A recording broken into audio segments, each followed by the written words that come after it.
부디 저희를 이토록 처참하게 내몰지 마십시오. 며느리의 화려한 생신 연회 한복판에서 제 아들은 망설임 없이 저의 뺨을 내리쳤습니다.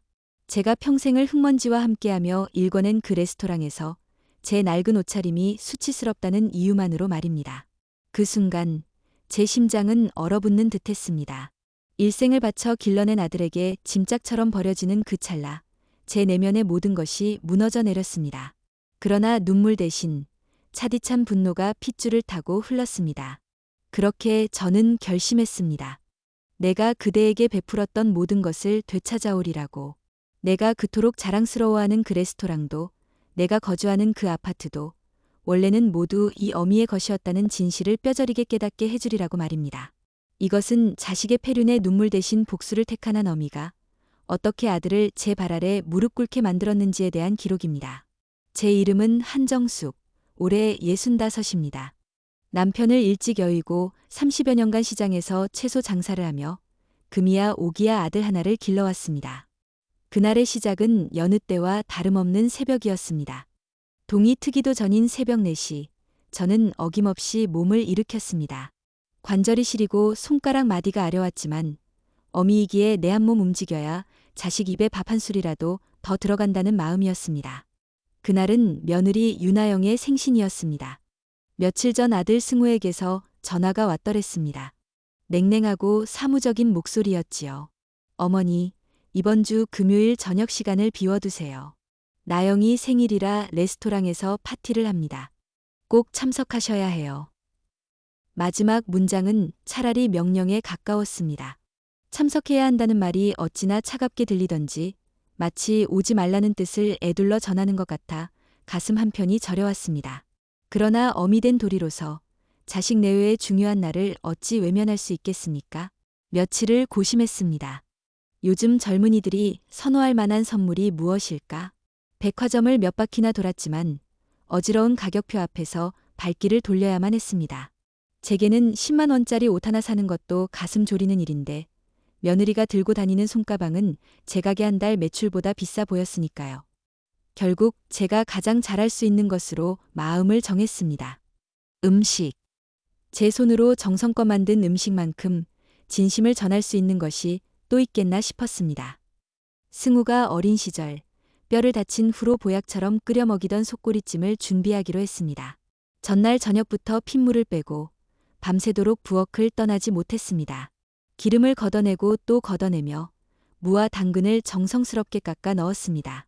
혹여나 아들이 옛날 맛이 아니다라고 할까봐 몇 번이나 간을 맞춰보는지 모를 정도였습니다.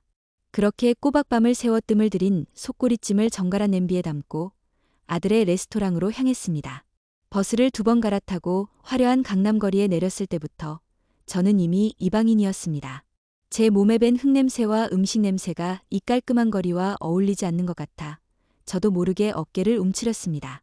레스토랑 문을 열고 들어서자 화려한 상들리에 불빛 아래 웃고 떠드는 사람들이 보였습니다. 값비싼 향수 냄새와 와인 향이 코끝을 찔렀습니다. 제 아들이 일궈낸 성공이 눈부시면서도 한편으로는 가슴이 쿵 내려앉았습니다.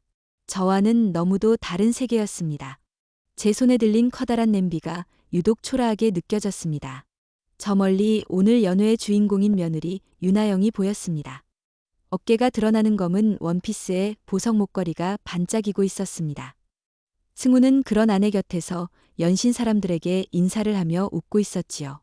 저를 발견한 승우의 표정이 잠시 굳어졌다가 이내 억지 미소를 지으며 다가왔습니다. 어머니, 오셨군요. 아이고, 이건 또 무엇입니까? 아들은 제 손에 들린 냄비를 보고 노골적으로 얼굴을 찌푸렸습니다. 마치 가져오지 말았어야 할 것을 들고 왔다는 듯한 태도였습니다. 우리 승우 어릴 때 좋아하던 속꼬리찜이야. 나영이 생신이라고 밤새 끓였지. 기억나니? 제 말에 승우는 대답 대신 한숨부터 내쉬었습니다. 그때 윤아영이 다가왔습니다. 어머님, 오셨어요? 그 목소리에는 조금의 반가움도 담겨 있지 않았습니다. 그녀의 시선은 제 얼굴이 아니라 제 손에 들린 냄비에 못 박혀 있었습니다. 어머님, 이런 냄새 나는 걸 어떻게? 여기 손님들 다 계시는데요? 그 한마디가 비수처럼 날아와 제 가슴에 박혔습니다. 밤새 잠 못 자고 허리 한번 못 펴며 자식을 위해 준비한 제 정성이 냄새나는 것이 되어버리는 순간이었습니다. 주변의 시선이 느껴졌습니다. 수근거리는 소리, 저를 위아래로 훑어보는 노골적인 눈빛들. 제 낡은 스웨터와 편한 운동화가 그들의 세계에서는 죄라도 되는 것 같았습니다. 승우는 제 손에서 냄비를 빼앗듯 받아들고는 주방 쪽으로 사라졌습니다. 제 정성은 그렇게 따뜻한 인사 한마디 없이 차가운 주방 구석으로 버려졌습니다. 윤아영은 제게 구석진 자리를 손짓으로 가리키고는 아무 일 없었다는 듯 친구들에게 돌아가 버렸습니다. 저는 그 자리에 못 박힌 듯 앉았습니다. 아무도 제게 말을 걸지 않았고 눈길 한 번 주지 않았습니다. 시끄러운 음악 소리와 사람들의 웃음소리가 파도처럼 저를 덮쳤지만 저는 깊은 물속에 잠긴 듯 외로웠습니다. 내 아들, 내 며느리가 있는 공간에서 저는 투명인간이었습니다. 한참을 그렇게 앉아 있는데 문득 아들이 어린 시절 제게 했던 말이 떠올랐습니다. 비 오는 날 시장 좌판을 정리하다 넘어져 무릎이 깨진 저를 보고 그 아이가 울면서 말했었지요. 엄마, 내가 돈 많이 벌어서 다시는 엄마가 이런 데서 일 안 하게 할게.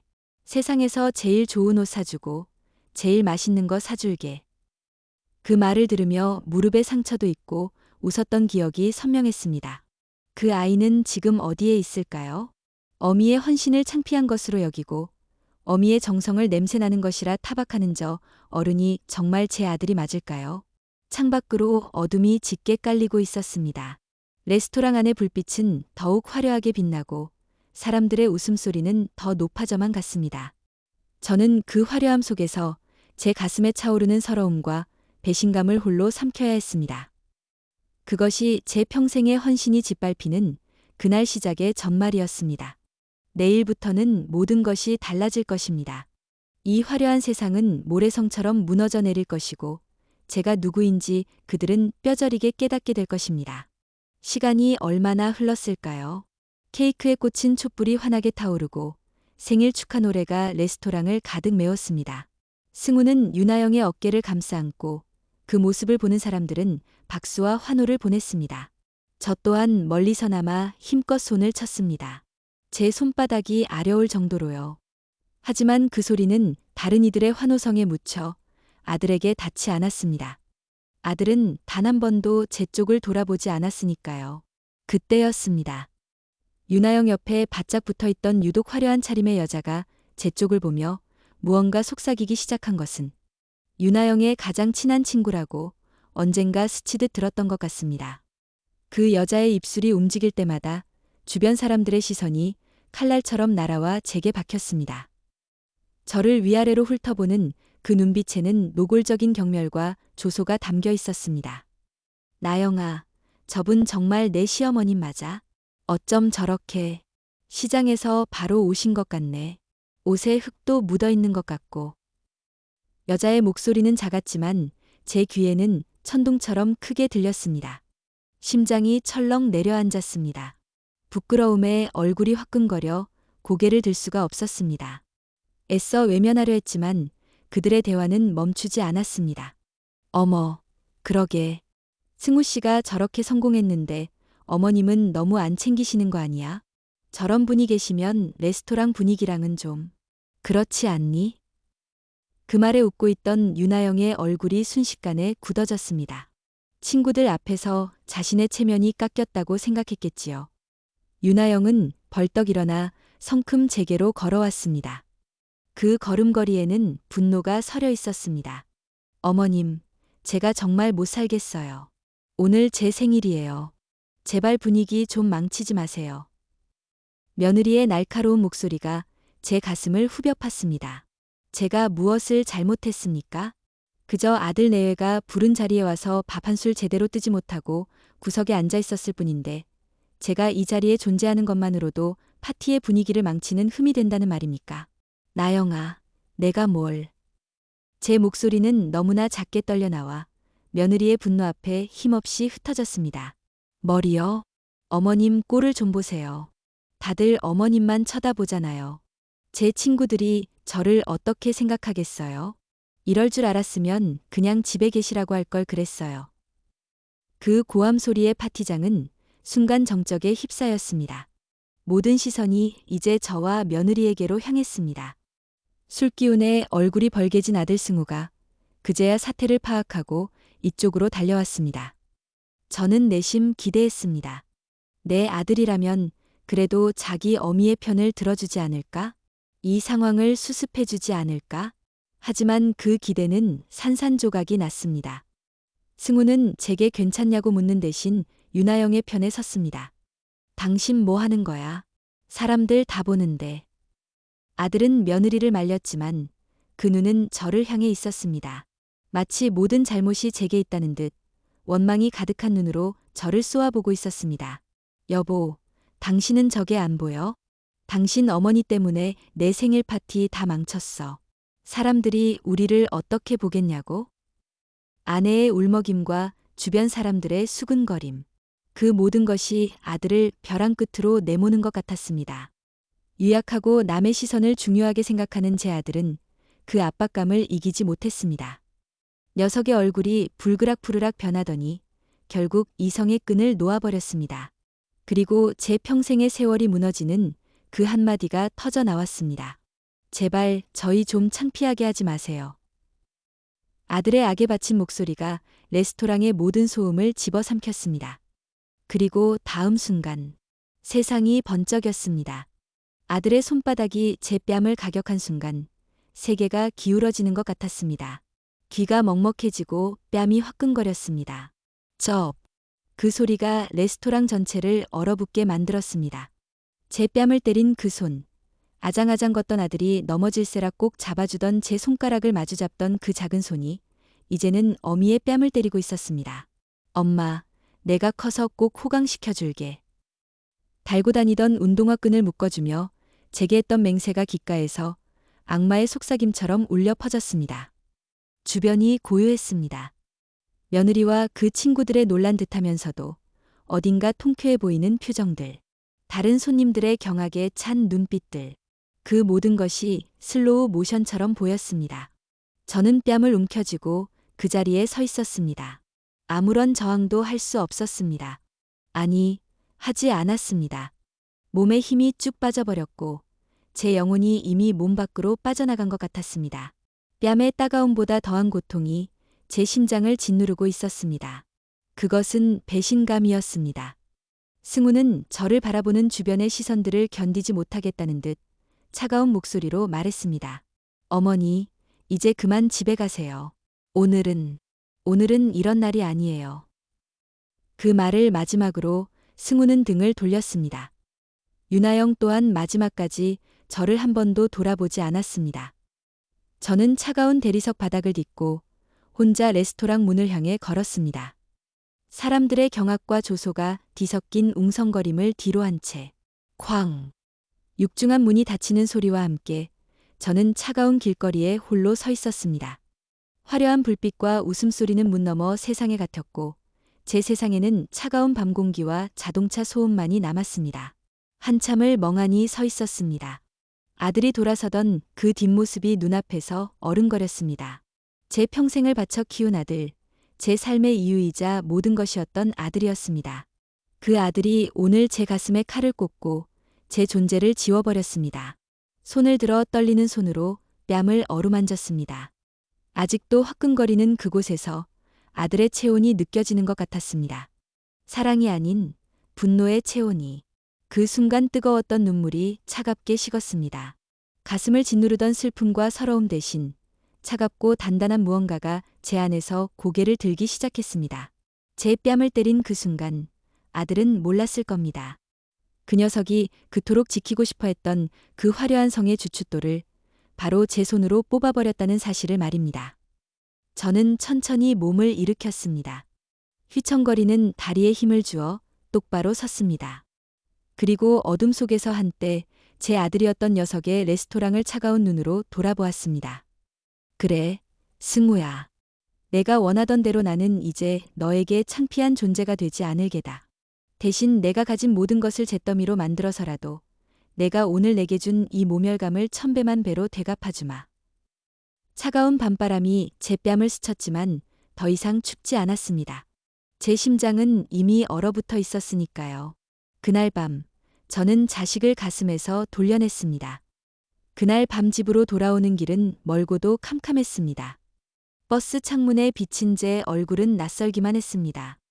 눈물도 분노도 슬픔도 지나간 자리에 텅 비어버린 껍데기만 남은 것 같았습니다. 뺨이 욱신거렸지만 그보다 더한 통증이 제 심장을 짓누르고 있었습니다. 제 평생을 걸고 지켜온 세상이 통째로 무너져 내리는 소리를 저는 그날 밤 들었습니다.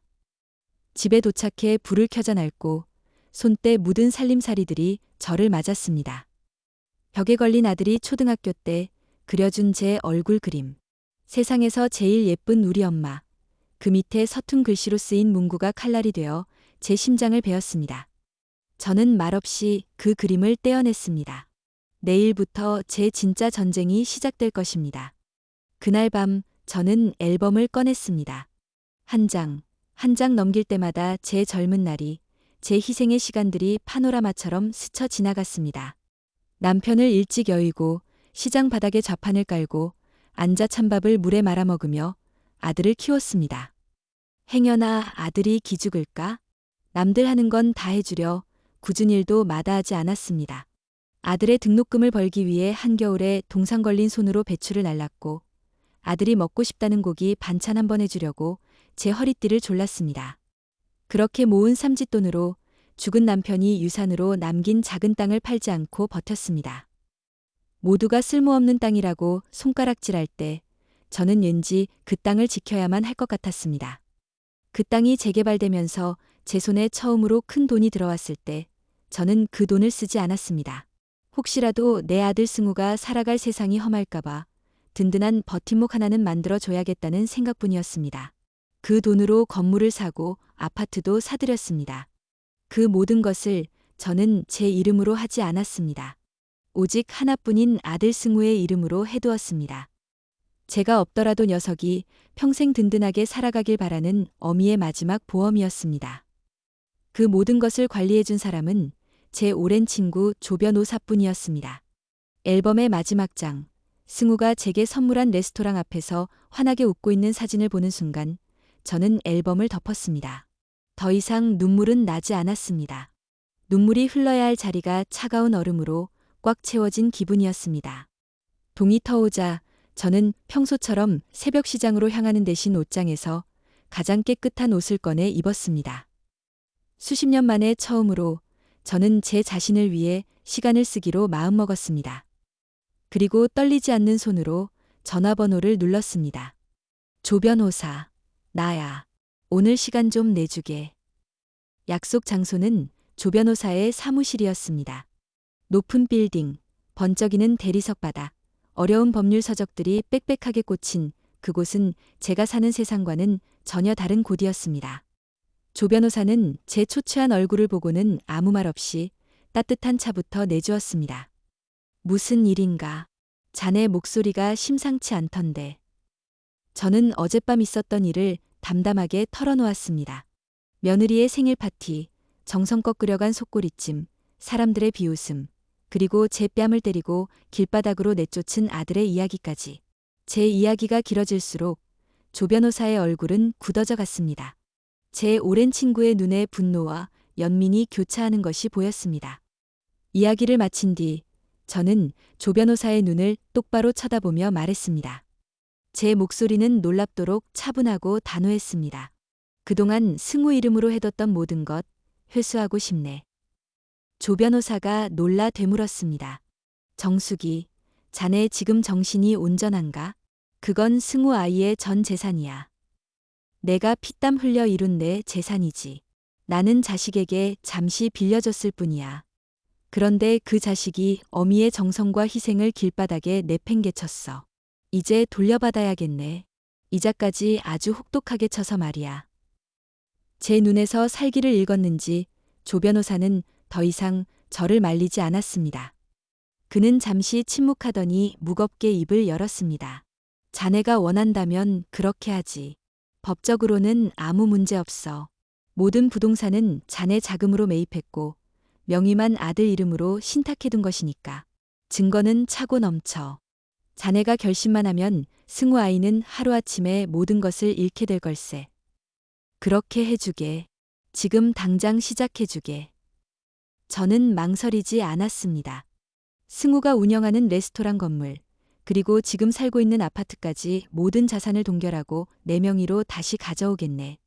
녀석들 통장에 있는 돈 한 푼까지 내가 준 것은 남김없이 회수할 걸세. 조 변호사는 제 단호함의 자리에서 일어나 서류들을 꺼내오기 시작했습니다. 제 지시를 이행하기 위해서였습니다. 여러 서류에 도장을 찍는 내내 제 손은 조금도 떨리지 않았습니다. 도장이 서류에 찍히는 소리가 마치 제 아들놈의 세상에 사형 선고가 내려지는 소리처럼 들렸습니다. 모든 절차를 마치고 사무실을 나서는 제게 조 변호사가 마지막으로 물었습니다. 정말 후회하지 않겠나? 저는 창밖을 보며 대답했습니다. 이미 제 시선은 과거가 아닌 미래를 향하고 있었습니다. 후회요. 내 평생의 후회는 자식을 잘못 키운 것 하나뿐이야. 이제부터라도 바로잡아야지. 흙 묻은 손으로 돈 버는 게 얼마나 고된 일인지, 돈의 진짜 무게가 얼마나 무거운지, 제 어미의 눈물이 얼마나 짠지 녀석들이 온몸으로 깨닫게 해줘야겠네. 변호사 사무실을 나왔을 때 눈부신 햇살이 쏟아져 내렸습니다. 어제의 그 차가운 밤과는 전혀 다른 세상이었습니다.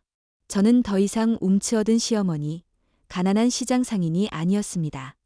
제 손에 들린 것은 흙 묻은 배추가 아니라 제 아들의 운명 그 자체였습니다. 승우야, 유나영아.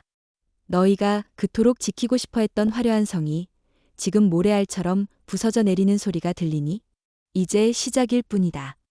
너희가 내게 준 모멸과 고통을 나는 천배만 배로 되갚아줄 것이다.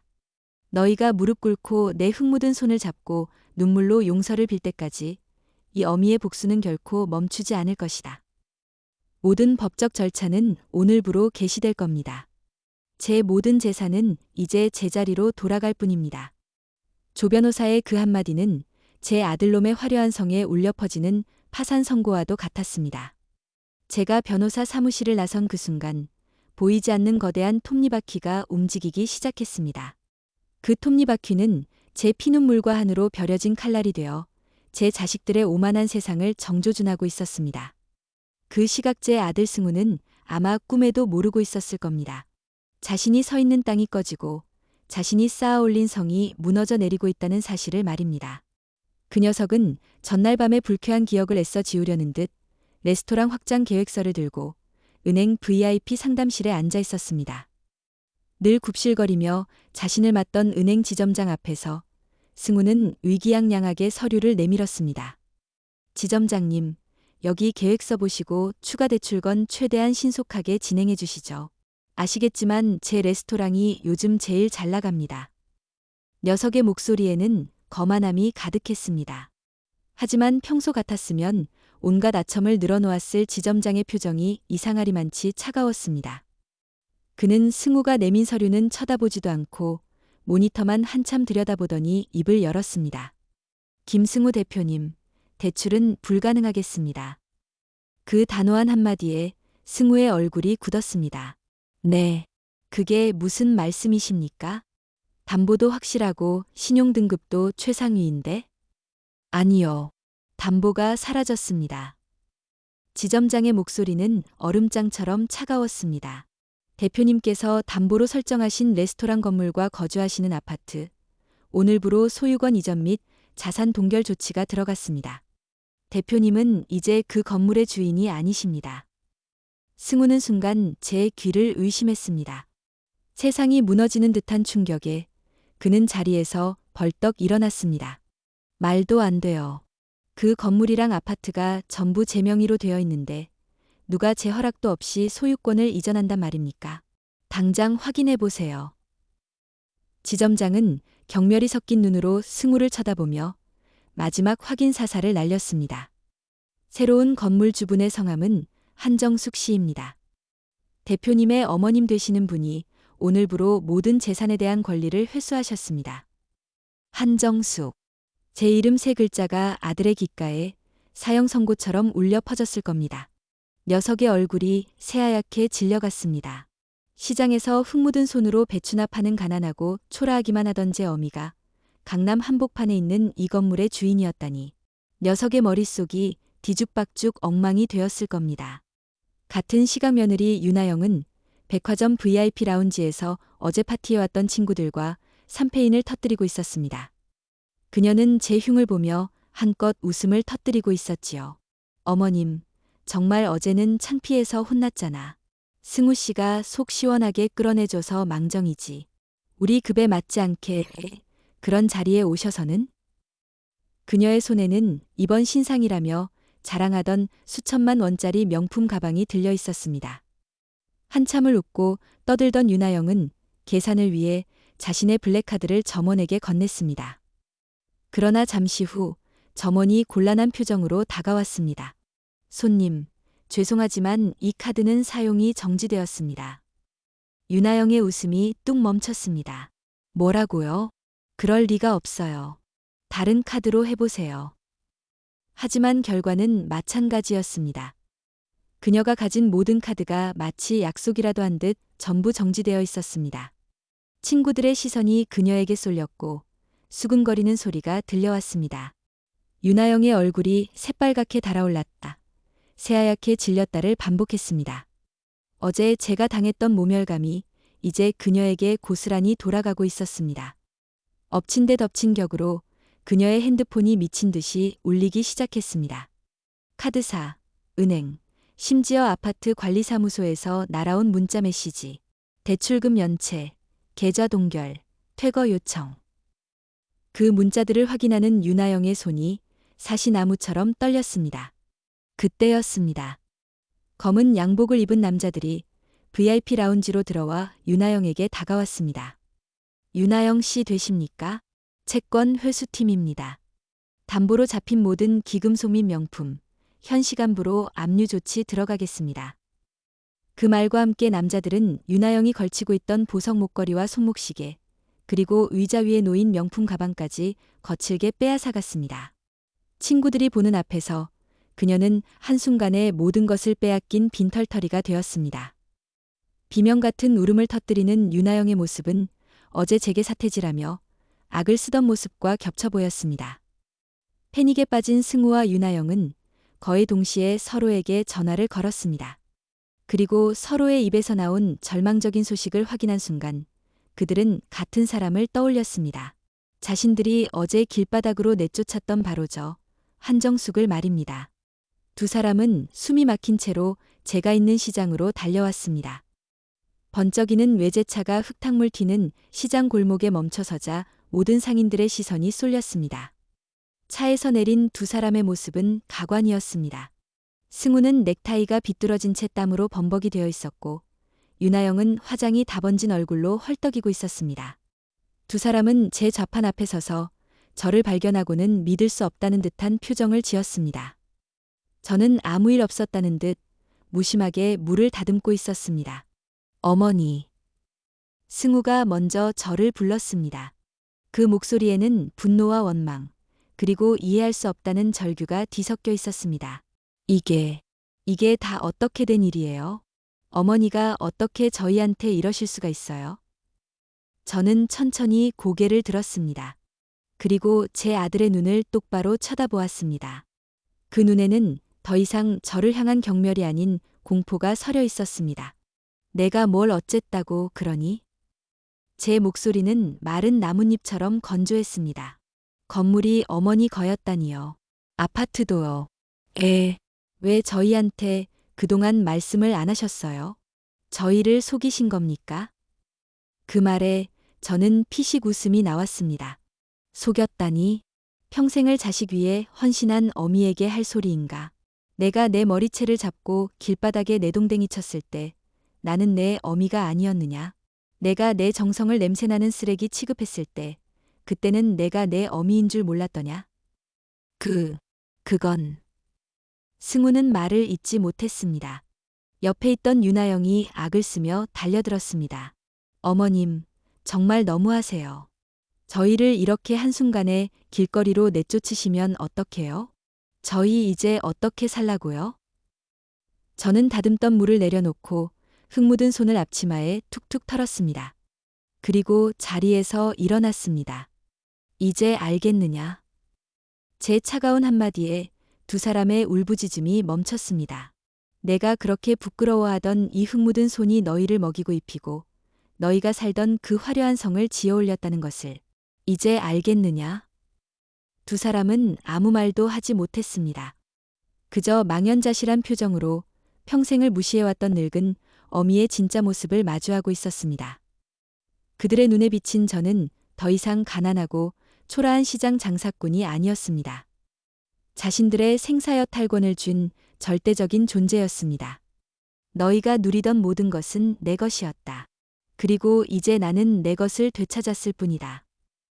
저는 그 말을 마지막으로 다시 자리에 앉아 물을 다듬기 시작했습니다. 제 세상은 아무것도 변하지 않았습니다. 하지만 제 아들 내외의 세상은 바로 오늘 이 시장 바닥에서 끝이 났습니다.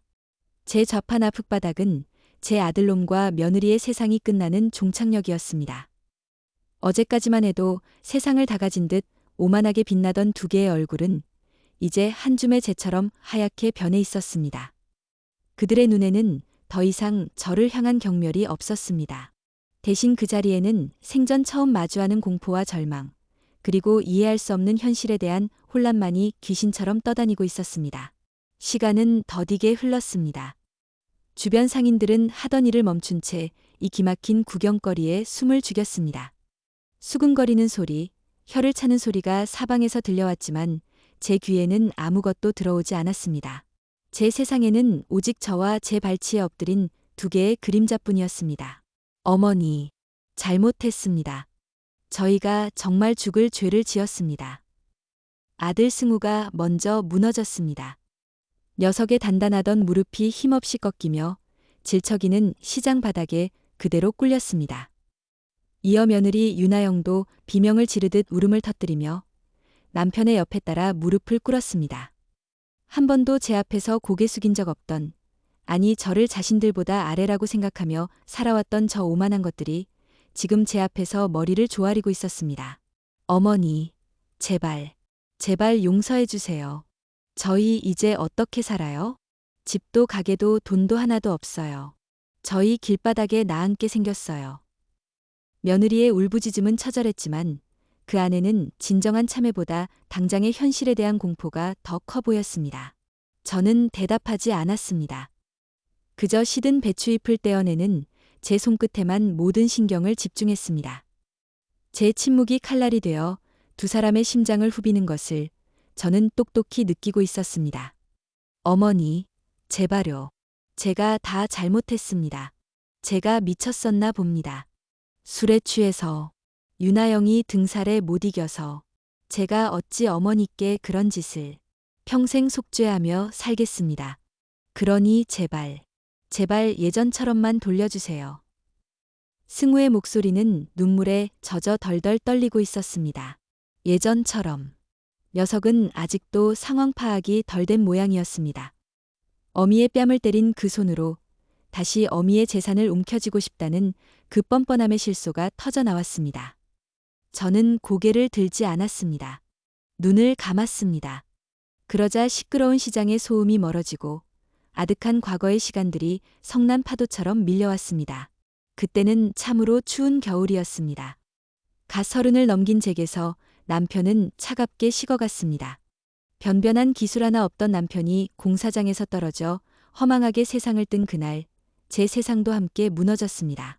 품에는 이제 막 말을 배우기 시작한 어린 승우가 안겨 있었고, 제 손에 남은 것은 남편이 남긴 약간의 빚과 아무도 거들떠보지 않던 도시 외곽의 쓸모없는 밭대기뿐이었습니다. 친척들은 장례식장에서 제 어깨를 두드리며 위로했지만 그들의 눈빛은 이제 저걸 어찌하나 하는 동정과 멸시로 가득 차 있었습니다. 몇몇은 제게 승우를 좋은 데 보내고 새로 시작하라며 어미의 인생을 자식에게 저당 잡히지 말라고 했습니다. 그들의 말은 위로를 가장한 칼이었습니다. 저는 이를 악물었습니다. 그리고 제 아들의 작은 손을 잡고 다짐했습니다. 이 세상 누구도 다시는 우리 모자를 얕보지 못하게 하리라. 내 아들에게만큼은 압이 없는 자식이라는 소리를 듣지 않게 하리라. 그날부터 제 삶은 전쟁이었습니다. 밭대기를 팔아 빚을 갚고 남은 돈으로 시장 구석에 작은 좌판을 얻었습니다. 동트기 전부터 밤이 깊숙해질 때까지 저는 흙과 씨름했습니다. 여자 혼자 몸으로 장사를 하는 것은 쉽지 않았습니다. 터세를 부리는 상인들, 값을 깎다 못해 욕설을 퍼붓는 손님들, 하루에도 몇 번씩 눈물이 쏟아졌지만 저는 울지 않았습니다. 눈물 흘릴 시간에 배추 한 포기라도 더 팔아야 했습니다. 제일 서러웠던 것은 배고픔이었습니다. 승우에게는 따뜻한 쌀밥에 계란 프라이라도 하나 얹어 먹였지만 저는 손님들이 팔다 남기고 간시든 채소를 물에 끓여 먹곤 했습니다. 그러다 어느 날 시장 구석에서 김밥 한 줄로 끼니를 때우고 있는데 어린 승우가 제게 달려와 물었습니다. 엄마는 왜 그거 먹어? 나처럼 고기 반찬 안 먹고? 저는 애써 웃으며 말했습니다. 엄마는 이게 더 맛있어서 그래. 우리 승우 나중에 커서 돈 많이 벌면 그때 엄마 맛있는 거 사주면 되지. 그 말을 하는 제 목이 메어왔습니다.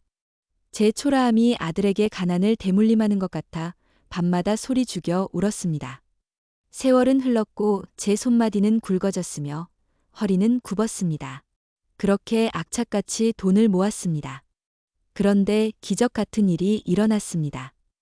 아무도 거들떠보지 않던 남편의 밭대기 주변으로 신도시가 들어선다는 소문이 돌기 시작한 겁니다. 땅값은 하루가 다르게 치솟았고 얼마 지나지 않아 건설사에서 상상도 못할 금액을 제시하며 땅을 팔라고 찾아왔습니다.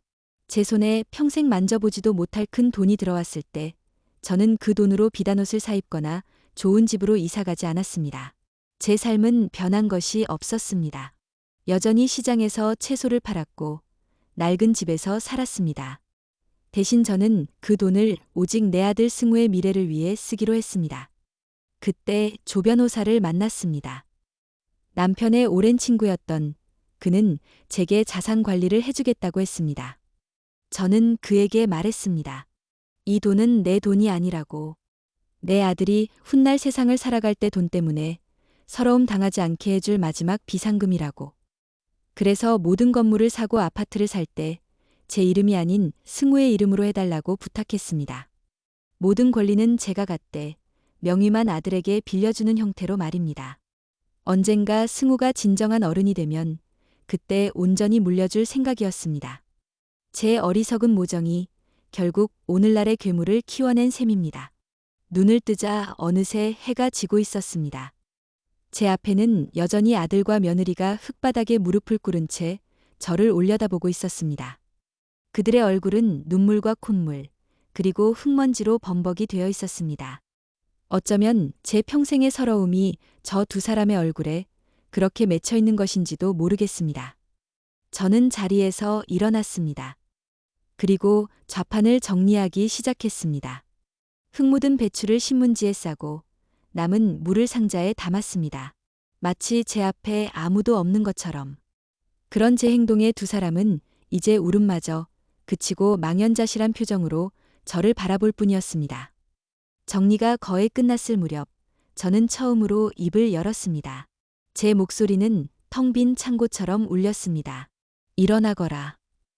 그 한마디에 두 사람의 얼굴에 잠시 희망이 스치는가 싶었지만 저는 다음 말을 이었습니다. 그리고 내 눈앞에서 사라져라.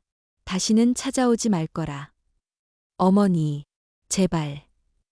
이제 와서 나를 어머니라 부르지 마라. 내 아들은 어미의 뺨을 때렸던 그날 밤, 내 손으로 내 가슴에서 이미 장사 지냈다. 제 말은 비수였습니다. 두 사람의 마지막 희망마저 끊어내는 차가운 칼날이었습니다. 저는 더 이상 그들을 보지 않고 짐을 실은 손수레를 끌기 시작했습니다. 너희가 살 길은 너희가 찾아야지. 단 한 번도 흙을 묻혀본 적 없는 그 깨끗한 손으로 이제 밥벌이 한번 해보거라. 너희가 그토록 경멸하던 이 어미가 평생을 어떻게 살아왔는지 이제부터 온몸으로 배워야 할게다.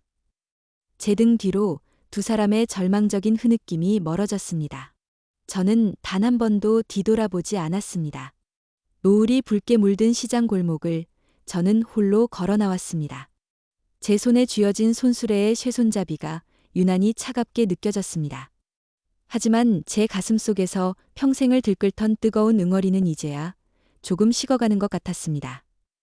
내 눈앞에서 사라지라는 내 마지막 선고 이후 며칠간 두 아이는 보이지 않았습니다. 아마 남은 자존심으로 버텨보려 했겠지요. 친구에게 돈을 빌리고 하룻밤 신세를 지기도 했을 겁니다. 하지만 둥지에서 쫓겨난 새가 제 힘으로 하늘을 날아본 적이 없듯 제 그늘 밑에서 기생하던 그들이 버틸 수 있는 시간은 그리 길지 않았습니다. 나흘째 되던 날 새벽이었습니다. 제가 트럭에서 배추 상자를 내리고 있는데 어둠 속에서 익숙한 그림자 두 개가 얼른거렸습니다. 며칠 사이에 몰골이 말이 아니었습니다. 승우의 비싼 양복은 구겨질 대로 구겨져 있었고 윤하영의 화려하던 얼굴은 푸석하게 부어 있었습니다. 그들이 타던 번쩍이는 외제차는 보이지 않았습니다. 아마 그것마저 팔아 며칠을 연명했겠지요. 두 사람은 제 앞에 서서 아무 말도 하지 못했습니다. 그저 굶주린 짐승처럼 제 손에 들린 배추만 멍하니 바라볼 뿐이었습니다. 그 눈빛에는 원망도 분노도 사라져 있었습니다. 오직 살아남고 싶다는 생존의 본능만이 앙상하게 남아 있었습니다.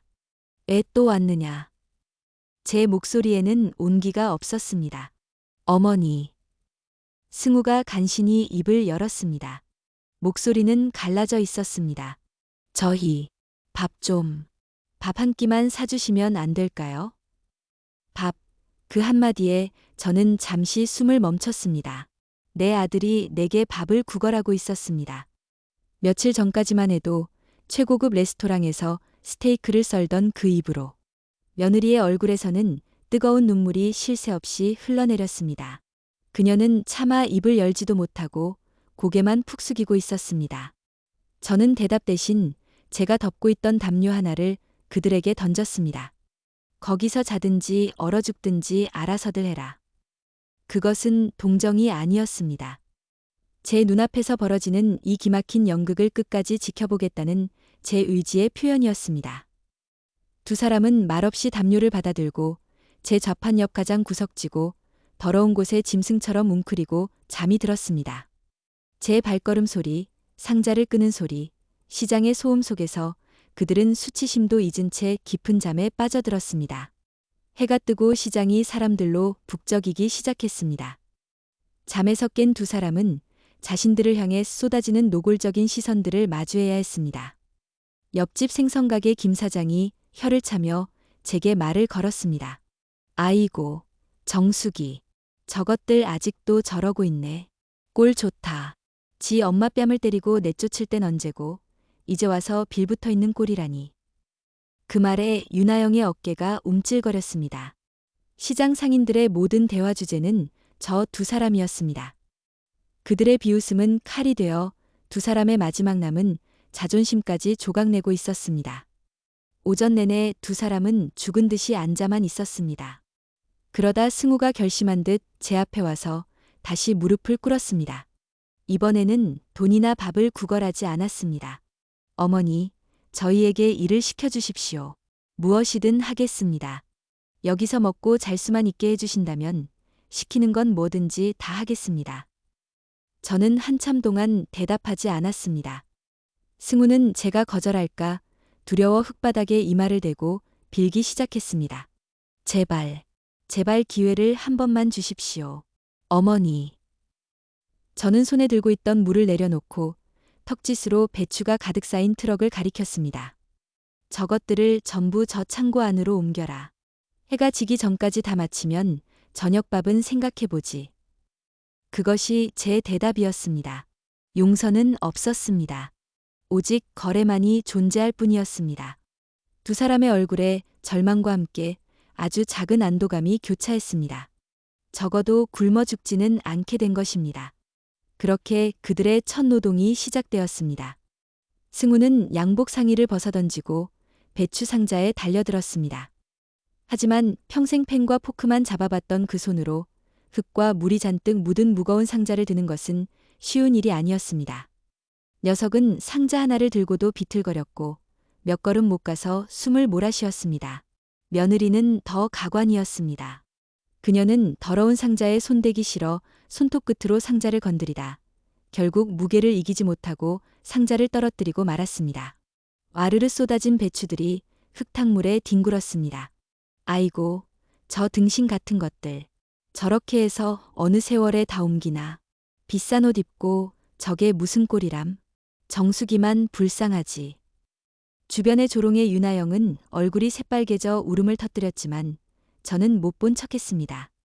제 눈에는 흙탕물에 뒹구는 배추 한 포기가 그녀의 눈물보다 더 아까웠습니다. 시간은 흘러갔고 두 사람의 모습은 점점 더 처참해졌습니다. 승우의 하얀 셔츠는 땀과 흙범벅이 되었고 윤아영의 고왔던 손은 상자에 긁혀 상처투성이었습니다. 그들은 서로를 원망할 기운도 없는지 묵묵히 상자만 날랐습니다.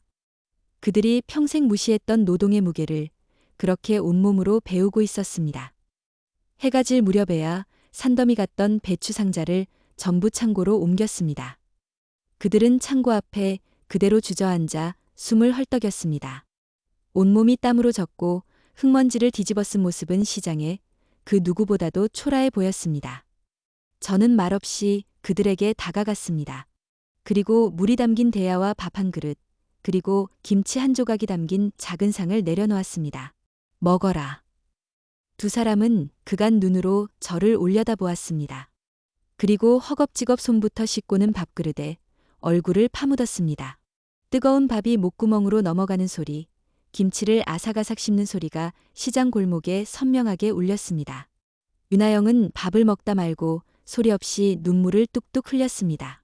그 눈물은 억울함의 눈물도 분노의 눈물도 아니었습니다. 제 밥 한 그릇이 주는 서러운 온기 때문이었을 겁니다. 밥 한 톨 남기지 않고 그릇을 깨끗하게 비운 두 사람은 말이 없었습니다. 그저 웅크리고 앉아 어두워지는 시장의 풍경을 바라볼 뿐이었습니다. 그렇게 계절이 몇 번을 옷을 갈아입었습니다. 사르레는 겨울바람 속에서 우리는 말없이 하나의 화로불에 손을 녹였습니다. 승우는 제게 낡은 목도리를 둘러주었고 윤아영은 뜨거운 커피를 타서 제 손에 쥐어주었습니다. 누구도 먼저 말을 꺼내지는 않았지만 그 침묵 속에서 우리는 서로의 온기를 나누고 있었습니다. 무더운 여름 땡볕 아래에서는 등 닦아주는 아들의 바가지 물의 더위를 식혔습니다. 땀으로 흠뻑 젖은 이마를 닦아주는 며느리의 손길은 조심스러웠습니다. 그들의 땀 냄새가 이제는 역하지 않았습니다. 그것은 삶의 냄새였고 속죄의 냄새였습니다. 그동안 아들 승우는 거의 말을 하지 않았습니다. 그는 마치 긴 겨울잠을 자는 곰처럼 자신의 과거를 침묵 속에 묻어두는 듯했습니다. 그러던 어느 가을날 노을을 바라보며 좌판을 정리하던 아들이 처음으로 제게 말을 걸었습니다. 어머니, 내일은 비가 온다니 배추를 미리 덮어둬야 할 것 같습니다. 요즘 배추값이 많이 올라서 비 맞으면 손해가 클 겁니다. 그 말 속에는 레스토랑 사장 김승우는 없었습니다. 그저 어미의 좌판을 걱정하는 시장 상인 한정숙의 아들만이 있었습니다. 저는 아무 대답 없이 고개만 끄덕였습니다. 하지만 제 등 뒤로 굽었던 허리가 조금은 펴지는 것 같았습니다. 그리고 마침내 그날이 돌아왔습니다. 제 뺨을 때렸던 아들의 손, 제 정성을 냄새난다며 타박하던 며느리의 목소리, 그 모든 것이 시작되었던 바로 그 며느리의 생일날이 제게는 1년이라는 속죄의 시간을 재는 마지막 날이기도 했습니다. 저는 그날 아침 평소와 똑같이 두 아이를 깨우고 똑같이 일을 시켰습니다. 두 사람은 아무 말 없이 그저 묵묵히 자신의 일을 해낼 뿐이었습니다. 그들의 얼굴 어디에도 작년에 화려했던 파티를 그리워하는 기색이나 지금의 처지를 비관하는 모습은 보이지 않았습니다. 그들은 오늘의 노동에만 충실할 뿐이었습니다. 해가 지고 마지막 손님까지 떠난 텅 빈 시장. 저는 좌판 정리를 마친 두 사람을 불렀습니다. 제 앞에는 1년 전에 그 화려한 아들과 며느리가 아니었습니다. 깨끗한 옷차림에 노동으로 다져진 건강한 몸, 그리고 세상의 풍파를 견뎌낸 듯 차분해진 눈빛을 가진 두 사람이 서 있었습니다. 오늘이 꼭 1년째 되는 날이구나. 제 나지막한 한마디에 두 사람의 어깨가 크게 움찔했습니다. 그들은 고개를 들지 못하고 땅바닥만 내려다보고 있었습니다. 너희에게 약조했던 1년이다. 이제 내 눈앞에서 사라져도 좋다. 너희의 길을 가거라. 저는 시험해보고 싶었습니다. 이 아이들이 지난 1년간 흘린 땀이 진정한 참회의 눈물이었는지 아니면 그저 재산을 되찾기 위한 연기였는지를. 승우가 천천히 고개를 들었습니다. 그의 눈은 붉게 충혈되어 있었습니다. 그는 제 앞에 와서 무릎을 꿇는 대신 허리를 깊이 숙였습니다. 어머니, 지난 1년, 사람으로 사는 법을 가르쳐 주셔서 감사합니다. 저희는 이제 아무것도 바라지 않습니다. 재산도 가게도 다 어머니 것이 맞습니다. 저희는 그저 가끔 이렇게 어머니 얼굴 뵙고 밥 한 끼 얻어먹는 것만으로도 넘치게 행복합니다. 어디를 가든 어머니 아들로 부끄럽지 않게 땀 흘리며 살겠습니다. 옆에 있던 윤아영도 조용히 눈물을 흘리며 고개를 끄덕였습니다. 어머님, 저희가 염치 없지만 이곳에 조금 더 머물게 해주시면 안 될까요? 어머님 곁에서 어머님 일 도우면서 그렇게 살고 싶습니다. 그 순간 저는 알았습니다. 이 아이들이 정말로 변했다는 것을, 제 아들, 제 며느리로 다시 태어났다는 것을. 저는 품 안에서 낡은 열쇠꾸러미 하나를 꺼냈습니다. 레스토랑과 아파트의 열쇠였습니다. 저는 그것을 승우의 손에 쥐어주었습니다. 일어나거라. 이제 너희가 있어야 할 곳으로 돌아갈 시간이다. 승우와 윤아영은 믿을 수 없다는 표정으로 저와 열쇠를 번갈아 보았습니다. 어머니. 레스토랑은 그대로 있다. 하지만 예전 같은 곳이 되어서는 안 될 게다. 저는 두 사람을 똑바로 바라보며 말했습니다. 내 손재주와 내 손맛을 합쳐보자. 화려하기만 하고 속은 텅 빈 음식이 아니라 사람의 마음을 데워주는 따뜻한 밥집을 한번 해보는 게 어떻겠느냐. 이 어미의 흙 묻은 손으로 내가 다시 일어설 주춧돌을 한번 놓아주마. 그제야 두 사람은 제 진심을 알아차렸습니다. 승우는 아이처럼 소리내어 울었고 윤아영은 제 치맛자락을 붙잡고 통곡했습니다. 저는 말없이 흙먼지가 묻은 제 손으로 두 아이의 등을 토닥여 주었습니다. 그날 제 좌판 앞에서 우리는 비로소 진짜 가족이 되었습니다. 얼마 후 강남의 화려했던 레스토랑은 문을 닫았습니다. 그리고 그 자리에는 어머니의 밥상이라는 소박한 간판이 걸렸습니다. 주방에서는 아들이 땀 흘려 육수를 끓이고 홀에서는 며느리가 진심 어린 미소로 손님을 맞습니다. 그리고 저는 가장 좋은 자리에 앉아 아들이 내어온 따뜻한 국밥 한 그릇을 받아들곤 합니다. 사람들은 제게 묻습니다. 자식에게 그 모진 복수를 하고도 어떻게 다시 품을 수 있었느냐고. 그러면 저는 그저 웃으며 말합니다. 저는 자식을 버린 것이 아니라 자식에게 잠시 길을 가르쳐 주었을 뿐이라고. 돈이란 버는 것보다 쓰는 것이, 쓰는 것보다 지키는 것이 더 어렵다는 것을 깨닫게 해주고 싶었을 뿐이라고. 그날 흙바닥에 떨어진 눈물은 꽁꽁 얼었던 제 마음밭을 녹이는 봄비가 되었습니다. 제 흙 묻은 손은 금은 보화보다 귀한 진짜 내 자식을 되찾았습니다. 그리고 이제 저는 압니다. 진정한 부자란 곳간이 가득한 사람이 아니라 상처를 보듬고 함께 밥을 먹을 수 있는 가족이 있는 사람이라는 것을 말입니다.